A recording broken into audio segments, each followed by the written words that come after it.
তিন দফা দাবিতে পূর্ণ দিবস কর্মবিরতিতে সরকারি প্রাথমিক বিদ্যালয়ের শিক্ষকরা এ নিয়ে জানাতে ময়মনসিংহ থেকে সরাসরি যোগ দিয়েছেন সহকর্মী ইলিয়াস আহমেদ। ইলিয়াস, যেমনটি বলছিলাম, শিক্ষকরা পূর্ণ দিবস কর্মবিরতির কথা বলছেন। শিক্ষকরা কি দাবি জানিয়েছেন? শিক্ষকরা যে কর্মবিরতি পালন করা হচ্ছে সেই দাবির সাথে শিক্ষকরা কিন্তু একমত পোষণ করেছেন। যদিও আমরা সকাল থেকে ময়মনসিংহ নগরীর বেশ কয়েকটি সরকারি প্রাথমিক বিদ্যালয় ঘুরেছি এবং শিক্ষকদের দেখেছি যে তারা কিন্তু শিশুদের ক্লাস করাচ্ছেন। যদিও শিক্ষকরা বলছেন যে শিশুরা যেহেতু ক্লাসে এসেছে, অর্থাৎ তাদেরকে যদি ক্লাস না করানো হয় তাহলে কিন্তু তারা এলোমেলোভাবে রাস্তায় চলে যেতে পারে এবং যে কোনো সময় কিন্তু অনাকাঙ্ক্ষিত দুর্ঘটনা ঘটতে পারে, সেই বিষয়টি তারা জানিয়েছেন। যদিও শিক্ষকরা বলছেন যে তিনটি দাবি রয়েছে, অর্থাৎ চাকরির শুরুতেই 11তম গ্রেডে বেতন এবং 10 এবং 16 বছর পূর্তিতে তাদের যে গ্রেড জটিলতা, উচ্চতর গ্রেড জটিলতা, সেটি নিরসন করা এবং প্রধান শিক্ষক পদে দ্রুত পদোন্নতি, সেই বিষয়ের সাথে কিন্তু সহকারী শিক্ষকরা তারা একমত পোষণ করেছেন এবং বলছেন যে তারাও কিন্তু যে দাবি আদায়ের ডাক দেওয়া হয়েছে কর্মবিরতি, সেই ডাকের সঙ্গে তারাও কিন্তু একমত ছিলেন। অর্থাৎ বিগত সময় ধরে তারা সেই বিষয়টি জানেন এবং সেই বিষয়ে কিন্তু তারা আন্দোলন করে আসছেন, সেই বিষয়টি বলছিলেন। যদিও আমরা এখন রয়েছি শান্তিপাড়া সরকারি প্রাথমিক বিদ্যালয়ে রয়েছি, এখানকার যে প্রধান শিক্ষক রয়েছেন সাবিনা ইয়াসমিন, তিনি বলছেন যে এই বিষয়ে কিন্তু যে কর্মসূচির ডাক দেওয়া হয়েছে সেটি কিন্তু তারা পূর্বে থেকে অবগত নন।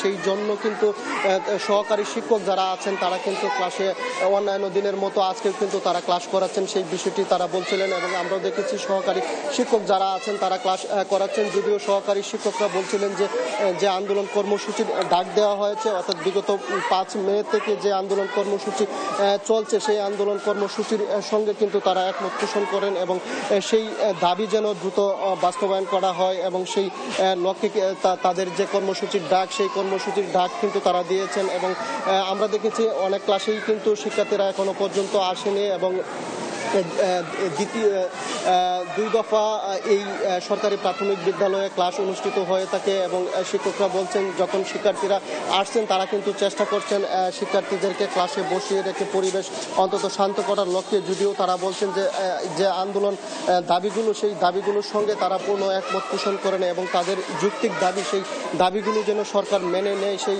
বিষয়ে তারা কিন্তু আহ্বান জানিয়েছেন এবং আমরাও শিক্ষক সহ সংশ্লিষ্ট যে দপ্তর রয়েছে সেই দপ্তর প্রধানদের সঙ্গে কথা বলার চেষ্টা করেছিলাম। তারা বলছেন যে শিক্ষকরা যে দাবিতে আন্দোলন করছেন সেটি তাদের যৌক্তিক দাবি এবং সেই দাবির বাস্তবায়ন হবে কিনা সেটি সরকারের সিদ্ধান্ত, অর্থাৎ সেই সিদ্ধান্তের ভিত্তিতে কিন্তু তারা কোনো নির্দেশনা দিতে পারছেন না, সেই বিষয়টি কিন্তু তারা বলছিলেন। আমরা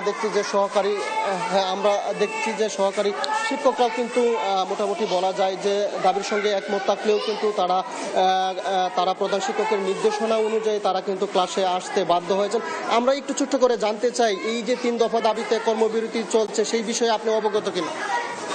অফিসিয়ালি ভাবে আমরা কিংবা আমাদেরকে কোনো সংগঠন আমাদেরকে জানাই নাই, তবে হ্যাঁ আমরা মাধ্যমে ফেসবুকে আমরা এটা দেখছি, কিন্তু এটা আমাদের কতটুকু কার্যকর হচ্ছে কিংবা আমাদেরকে কেউ কখনো জানায় না যে আপনারা কর্মবিরতি পালন করেন, কিংবা অফিসিয়ালি ভাবেও না, আমাদের কোনো সংগঠন আমাদেরকে জানায় না। আর আমাদের ঊর্ধ্বতন কর্তৃপক্ষের কথা ছাড়া তো আমরা কিছু করতে পারবো না। সেই দাবিগুলো যৌক্তিক কিনা?